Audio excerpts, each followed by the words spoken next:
Salut à tous, on se retrouve aujourd'hui pour un nouveau test avec ce Neuphos X1 Little. Neuphos, la marque créée par TP-Link. Donc vous avez vu tous normalement le déballage. Donc ce Neuphos X1 Little est envoyé par la boutique TP-Link comme j'ai dit dans le déballage. Donc c'est pas pour ça que je vais en dire que du bien, parce que sinon je vois pas l'intérêt, je ferai pas ces tests tout simplement. Donc c'est un téléphone qui coûte actuellement 129 €. Je vous mets un lien d'achat en dessous dans la vidéo, donc c'est un lien vers Amazon. Donc il y a entre autres, il est en vente sur un peu tous les sites de commerce en France. Donc c'est un téléphone qui est vendu en France, un peu comme l'instar des Wiko et tout. Alors le truc c'est que là, niveau rapport prix-config, je suis très calé en chinois, mais sinon, je suis pas du tout l'actualité en France. Donc je sais pas où s'en est les Wiko, les Ocos, les prix qu'ils sont, les caractéristiques qu'ils ont. Donc je pourrais pas vous dire si ce téléphone à ce prix-là, c'est une bonne affaire ou pas. Donc comparé à un tarif chinois, on va comparer Neuphos, après l'avoir testé, c'est de la bonne qualité. Donc c'est au-dessus de tout ce qu'il peut avoir en Chine. Ça doit être au niveau de la qualité de ce que sort Xiaomi, je pense. Donc du coup, Xiaomi en cette config, ça coûte environ, allez, 80 boules avec le capteur d'empreinte. Ouais, 80-90 boules. Donc là, c'est à 129, c'est un peu normal. C'est vendu en France, c'est garanti. Donc bon, voilà. Donc c'est un peu plus cher. C'est pas le même tarif qu'on peut avoir en Chine. C'est un peu normal. Donc un rapport prix plutôt intéressant. Comme je vous dis, je connais pas trop les prix français, donc je peux pas trop m'avancer là-dessus. Allez, on commence direct le test, on passe par les caractéristiques. Alors, ce Neuphos, il existe en plusieurs couleurs, en doré et en argent. Dimensions, donc, sont là, 142,6 sur 71,2 de large, 138 grammes et 8,5 mm d'épaisseur. L'écran, c'est un écran de type IPS, en 5 pouces en 720p, le CPU c'est un MTK 6750, c'est un 8 cœurs avec Mali 860 MP2 pour la partie graphique. Je vais m'avancer un peu. La mémoire 2 Go de RAM, 16 Go de mémoire interne, une carte SD extensible jusqu'à 128 Go, un appareil photo arrière de 13 mégapixels à l'avant de 5, le réseau donc de la 4G en catégorie 4, on va peut-être baisser un peu, voilà, histoire de pas trop vous éblouir.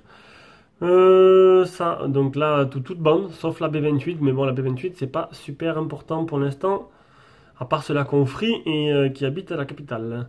Le GPS, les connectivités, donc Wi-Fi 5 Go, le Bluetooth 4.1, capteur, lecteur d'empreintes, audio, on s'en fout, vidéo, service cloud, batterie, c'est une batterie qui est donnée pour 2550, je l'ai mesuré, je vous dirai après ce que j'en pense. Donc, des caractéristiques qui ont plus là, bon c'est du low cost, hein, c'est du low cost, mais vous allez voir que c'est un téléphone qui est plutôt pas mal.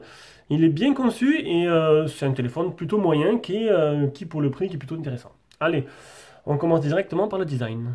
Donc le design de l'appareil, on a un écran en 720p qui est légèrement courbé en 2,5D sur les côtés. Il n'y a pas de film posé d'origine sur l'écran. On a le haut-parleur de tête, l'appareil photo frontal, on a les boutons qui sont en dessous de l'écran. Donc c'est pas le téléphone le plus optimisé qu'on peut avoir. Je vais vous montrer. On va changer de fond d'écran. Niveau optimisation de l'espace, c'est loin de ce qui se passe maintenant. Alors là, c'est sûr, le téléphone est sorti en septembre de l'année dernière. Donc vous avez vu, il y a des grosses bandes en haut et en bas. Voilà. En dessous, on a un port micro USB, le haut-parleur qui se trouve ici, le tiroir SIM que je vais ouvrir de suite. Voilà, il y avait une puce SFR à l'intérieur. Une nano SIM, deux nano SIM ou une nano SIM, une carte SD extensible jusqu'à 128 Go.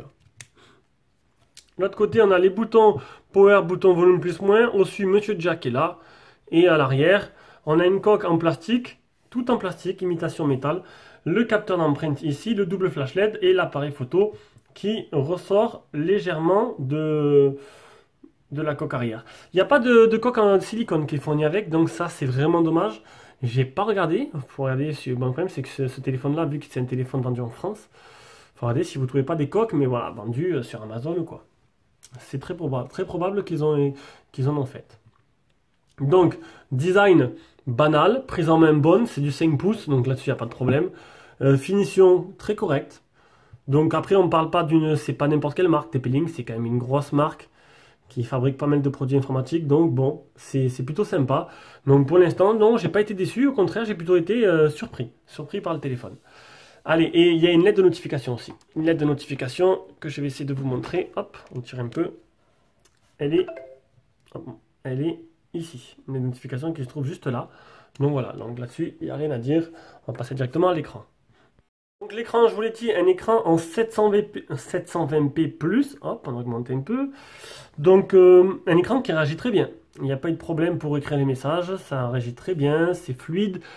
J'ai pas eu de soucis, malgré ces 2 Go de RAM. Bon, ça fait plus partie logicielle, mais l'assemblage des deux fonctionne très bien. On va passer au display tester.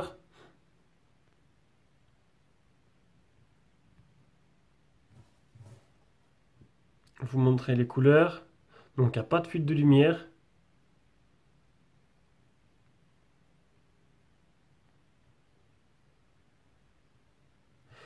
Voilà. Les photos réelles.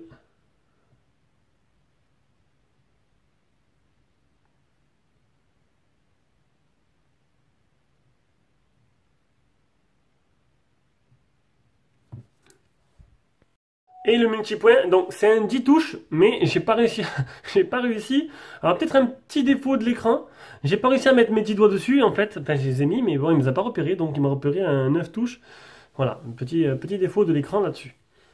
J'en étais où? Donc résolution, je l'ai dit, le screen touch test, on l'a fait. On va maintenant vous montrer affichage. Donc le Miravision, il n'y est pas. Par contre, si j'ai bien fait mon travail, voilà. Donc vous téléchargez l'application Quick Shortcut Maker et vous pouvez faire le petit raccourci Miravision, parce que c'est du Mediatek. Donc mode brillant pour un peu des couleurs un peu flashy. Le contraste dynamique pour l'activer. C'est dommage qu'il ne soit pas directement d'origine, hein, Miravision. Il faut aller un peu le chercher. Et on peut aussi activer, il y a les soins oculaires. Donc là, c'est juste la lumière bleue que j'ai activé ici, filtre lumière bleue que j'ai activé, planifié de 20h à 7h. Ça permet de reposer vos petits yeux juste avant de se coucher pour pas vous empêcher de dormir.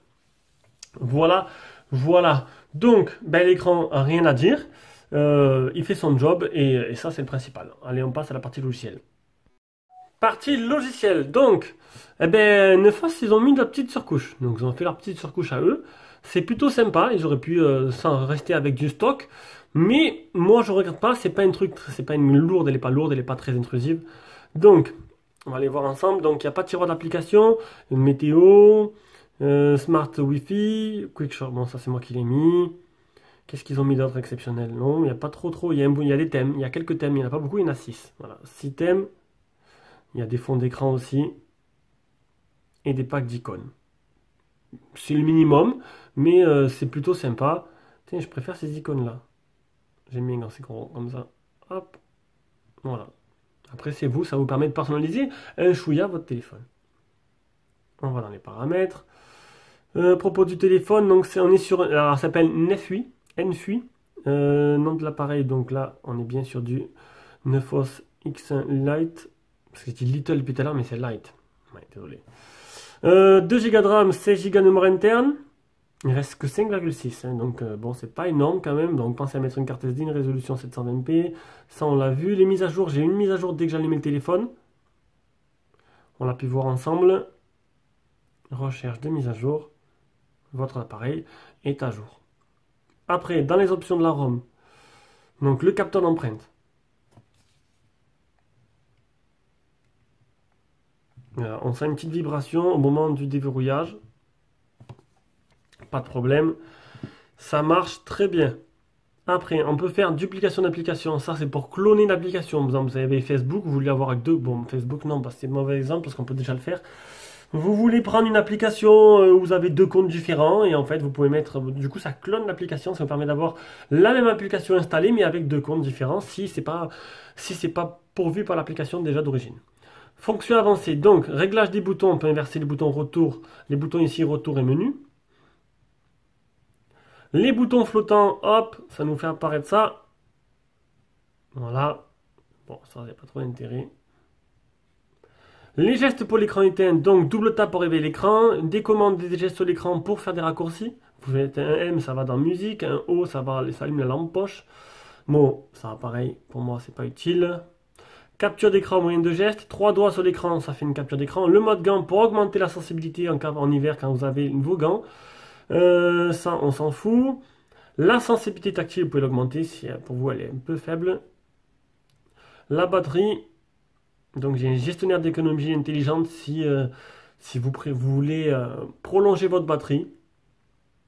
Il y a deux modes d'économie d'énergie et il y a aussi, vous devez aussi dire les applications que vous voulez pas qu'elles soient nettoyées en fond d'écran si vous voulez qu'elles restent actives et ouvertes. Un peu comme GSAM, mon gestionnaire de batterie tout simplement pour savoir combien d'autonomie quoi. Le stockage, autorisation pour autoriser les applications. Les applications. Voilà quoi, vous aurez compris, c'est bon. Hein, oh. Application affichage. Fond d'écran, voyant menu, donc ça c'est pour la lettre de notification.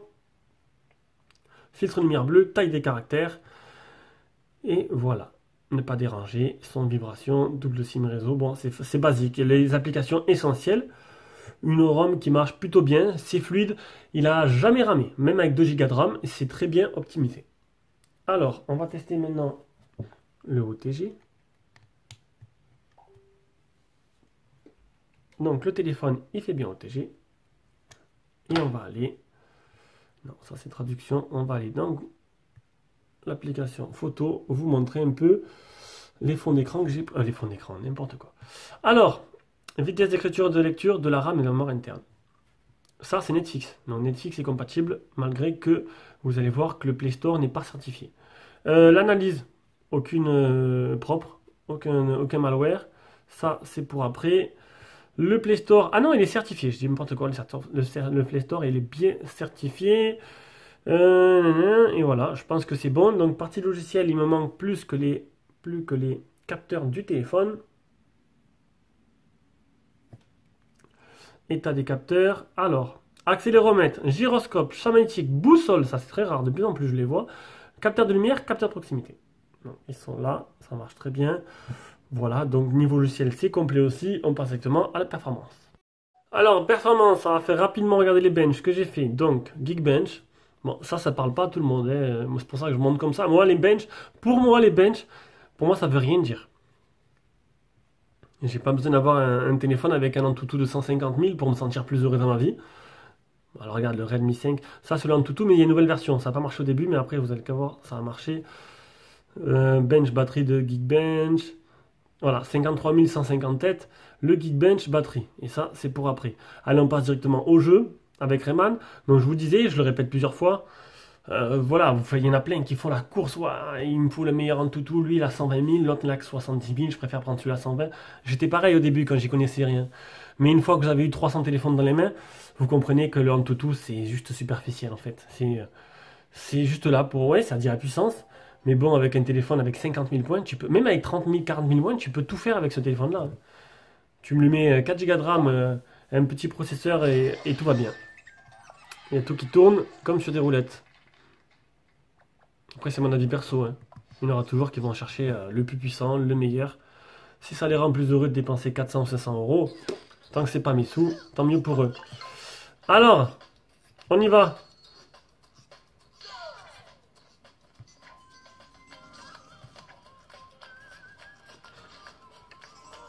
Ah, de légers petits ralentissements, mais vraiment des micros. Hein.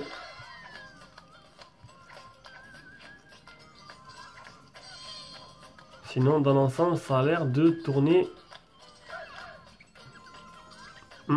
J'ai l'impression qu'il y a de légers petits micro-ralentissements aussi. Ouais, encore un. J'ai peut-être trop ouvert d'applications en même temps. Donc, on va fermer tout ça. Clac. Ça y est. Allez, on va passer maintenant à Real Racing 3.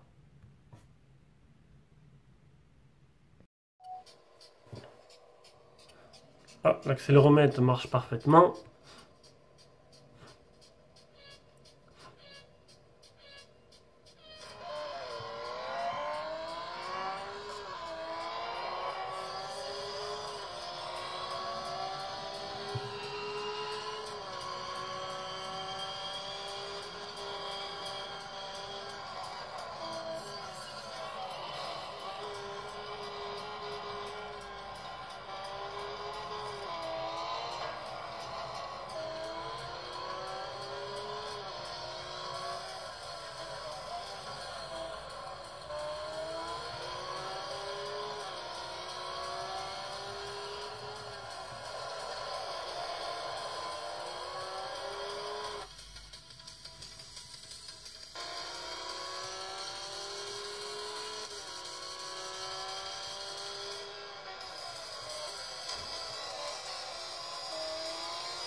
Bon, pas trop de soucis, hein, vous l'aurez vu. On va directement passer à la suite. Ah, et la suite, c'est le c'est l'appareil photo. L'appareil photo, donc, en slide à gauche, on a caméra professionnelle, ralenti, panorama et timelapse.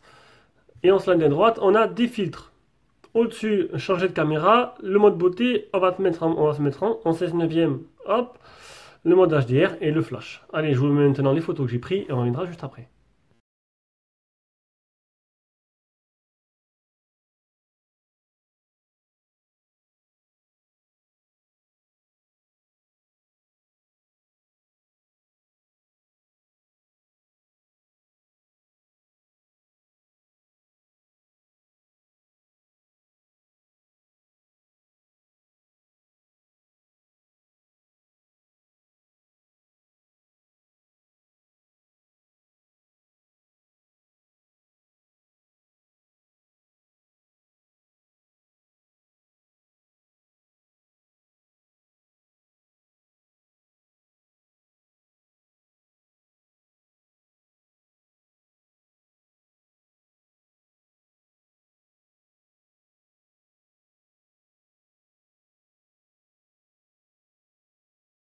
Alors, hop, on tourne.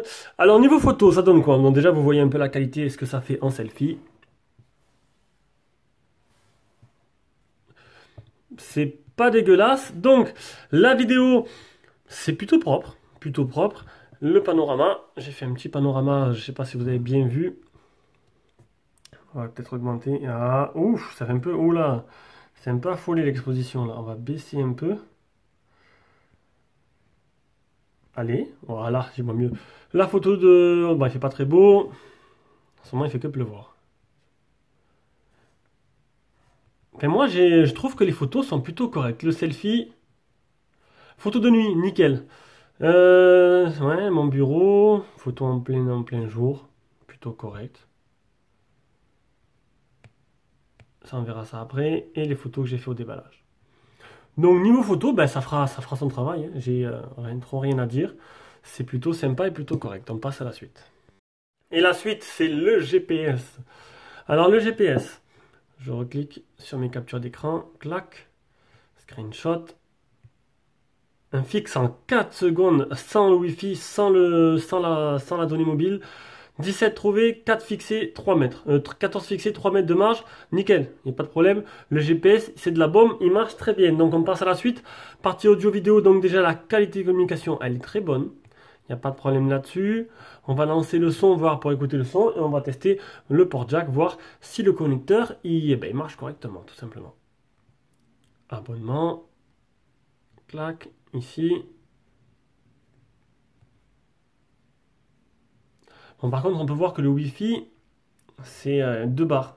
Niveau réception Wi-Fi, voilà quoi. C'est pas autant bien que ça devrait l'être. Bon, là, je suis en train de charger 2 vidéos, hein. Donc bon, malgré les 2 vidéos, ça a l'air d'avoir chargé bien, d'avoir bien chargé.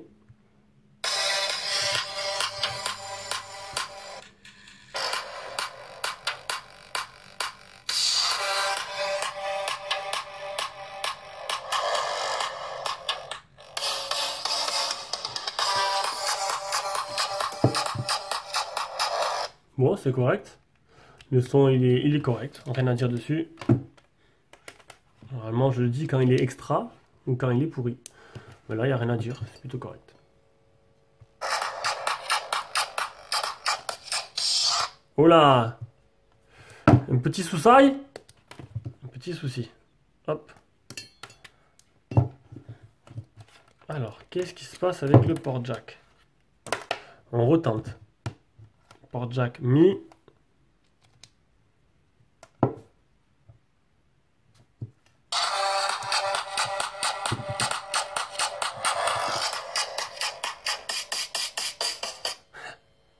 Ah. Oh, un petit problème avec le port jack. Ah, il me rend fou ce fil là. On va aller chercher des écouteurs, on va voir de ça de suite. Allez. On va mettre des écouteurs dedans.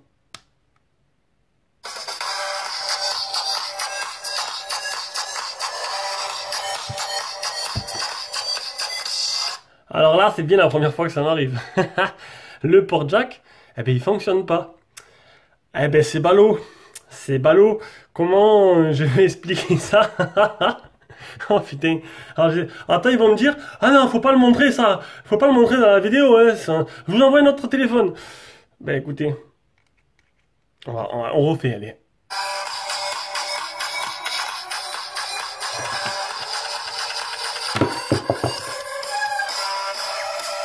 Ah non, il se passe rien. Allez, je veux bien faire l'effort, je vais rechercher d'autres écouteurs, des trucs tout simples, mais bon, quand même, là, je pourrais plus rien faire après.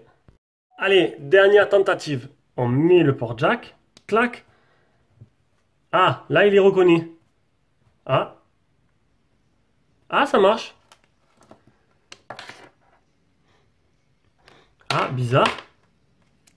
Vous avez vu? Le petit icône, ça marche. On va réessayer.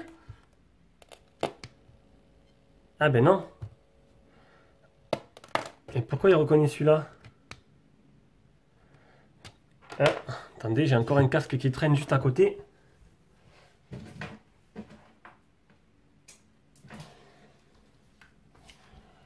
Voilà, on prend un dernier casque. On va tout essayer. Ah, là, il est reconnu. Bon. Ça, c'est un truc de bizarre. Est-ce que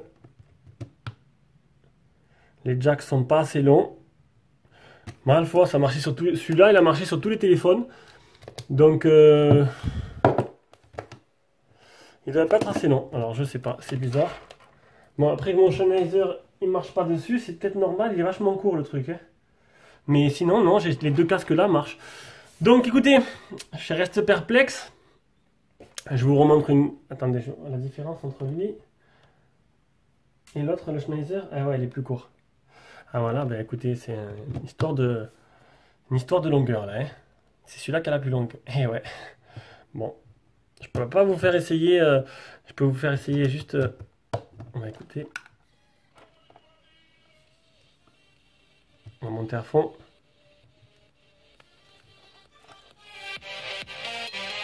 Voilà, donc ça marche. Bon, voilà, ça marche. Bon, voilà. Allez, on continue. Le réseau, qualité du Wi-Fi. Donc, je vous l'ai dit, le Wi-Fi. Ah, là, il remonte à 3 bars. Il est variable. Variable entre 3 et 2 bars. Bon, ça charge. Malgré que je suis en train de mettre en ligne 2 vidéos sur la chaîne, ça fera 3 avec elle. Ben, ça marche. Ça marche. Pourtant, ça aurait dû saccader un peu. On a baissé un peu. Allez, bande 3G 4G, full 4G. Non, j'ai pas. Non, allez, on peut plus dire full 4G. Donc la B28 n'est pas là, mais la B28 n'est utilisée que par Free. Donc si vous avez Free et que vous voulez la B28, eh ben, il faudra prendre un autre téléphone.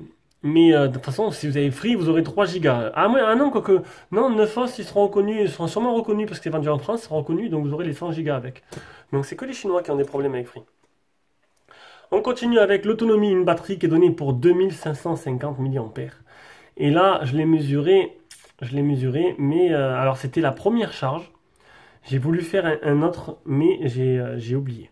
Voilà, donc du coup, vous aurez juste la première charge. Donc il faut vous dire qu'il faut rajouter un peu. Alors je sais pas combien il faut rajouter, mais j'ai trouvé 2095. Donc 2100, 2500. Allez, vous rajoutez peut-être 200 mAh parce que c'était quand même la première charge. Donc on va atteindre sur les 2003 peut-être. Donc c'est pas trop à peu près ce qu'ils ont dit, c'est un chouïa moins. À moins il aurait fallu le faire au bout d'une semaine et j'aurais peut-être eu les 2500 donnés. Malgré ça, alors là, certains vont dire, ouais, 2500, c'est vraiment peu, déjà c'est éliminatoire le téléphone, on n'en veut pas, c'est pas possible, ça dure pas longtemps. Eh bien, croyez-moi que c'est un truc de fou, mais le téléphone, il tient super bien la charge. Regardez. 65% utilisé en 12h42. Donc en une journée, j'ai utilisé que 65%. J'ai même fait, parce que le premier jour ça a merdé GSAM. Donc j'ai pas utilisé que 1h50, j'ai utilisé 2h34 l'écran allumé. Et le deuxième jour, 56% utilisé en 13h34, 2h26 sur le téléphone, 11 minutes d'appel. Donc j'ai été sur le cul. Je m'attendais à un téléphone qui s'éteint au bout de 12 heures. Et finalement j'ai un téléphone qui va vous faire 2 jours. Allez, un jour et demi, je m'avance pas pour deux, mais on va dire que ben là j'aurais continué comme ça, oui, j'aurais pu faire les 2 jours. Donc c'est un truc de fou quand même, c'est super bien optimisé, je m'attendais pas à ça quoi. Franchement, 2050, 2500 mAh, 2 jours, si on m'aurait dit ça, j'aurais pas cru. Donc je sais pas où ils ont sorti cette optimisation, mais c'est plutôt pas mal, très très bien. Allez, la conclusion de ce téléphone. Ben écoutez, comme je vous l'ai dit au début, c'est un téléphone qui fait 129 euros. Donc je sais pas, à vous de voir si un rapport prix intéressant. Donc pour moi, c'est vrai que bon, qui fait que les Chinois, ben je trouve que c'est un peu au-dessus de ce que je peux trouver en Chine. Mais bon, c'est pas de Chine, c'est vendu en France. C'est peut-être des composants chinois, oui, comme Wiko. Bon, faut comparer ça au Wigo. Est-ce que ça vaut le coup, est-ce que ça vaut pas le coup? Moi, pour moi, je trouve que c'est un bon téléphone qui est correct de partout, qui est pas sensationnel, mais qui est vraiment correct de partout, niveau photo, de partout. Bah, le port jack, le petit problème du port jack là, je sais pas trop d'où ça vient. Pourquoi ben, il accepte pas ben, mon petit raccord que j'ai d'habitude. Mais bon, les deux casques ils ont marché, le casque Xiaomi et le casque c'est quoi? C'est quoi ce casque là? C'est du Pioneer, donc bon. Mais sinon, pour moi, il est correct partout et il fait le travail qu'il faut et ça pourrait faire un achat vraiment, vraiment sympa pour ceux qui cherchent un téléphone assez rapidement, livré en 2 jours et pas livré en 3 semaines. Et voilà. Voilà. Allez, je vous mets un petit lien d'achat comme d'hab vers Amazon où il est à 129 euros. Je vous fais de gros bisous. Prochaine vidéo, ben, tous les jours, comme d'hab. Allez, ciao, ciao.